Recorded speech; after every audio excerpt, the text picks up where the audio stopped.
ఎవరైనా పార్ట్ 1 చూడకపోతే చూసేయండి, ఇది పార్ట్ 2. మేమైతే ఫస్ట్ టెంపుల్కి వచ్చేసాము ఒక 1.5 అవర్లో. ఇదే మన సింగరాయపాలెంలో ఉన్న సుబ్రహ్మణ్య స్వామి గుడి. ఈ గుడి అయితే చాలా బాగుంది. నేను చిన్నప్పటి నుంచి ఈ గుడి పేరు అయితే వింటున్నాను, కానీ ఎప్పుడూ వెళ్ళలేదు. ఫస్ట్ టైం వెళ్ళాను అనమాట. ఎర్లీ మార్నింగ్ కదా, పెద్దగా క్రౌడ్ ఏం లేరు. ఇంకా ప్రశాంతంగా దర్శనం చేసుకున్నాము. ప్రతి ఏరియాలో ఒక టెంపుల్ ఉంటుంది కదా, మనకి పెళ్ళికి బారసాలకి ఏ శుభకార్యం చేయాలన్నా గుర్తొస్తుంది. ఈ ఏరియాలో అలాంటి టెంపుల్ అనమాట ఇది. ఏందో మా బాబుకి ఆ ప్లేస్ చాలా బాగా నచ్చింది, కూర్చుని రానంటున్నాడు. ఆ తర్వాత ఇంకా ఈ గుళ్ళో కళ్యాణ మండపాలు అవి కూడా ఉన్నాయి సపరేట్గా. అంటే కళ్యాణ మండపాలు అంటే షెడ్ లాగా ఉందన్నమాట.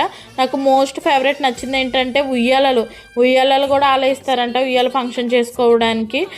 మేము వెళ్ళేసరికి ఇంకా అభిషేకం జరుగుతుంది. ఇంకా దర్శనం చేసుకుని వచ్చాము. సో ఇంకా నెక్స్ట్ టెంపుల్కి బయలుదేరిపోయాము ఇక్కడ నుంచి. థ్యాంక్స్.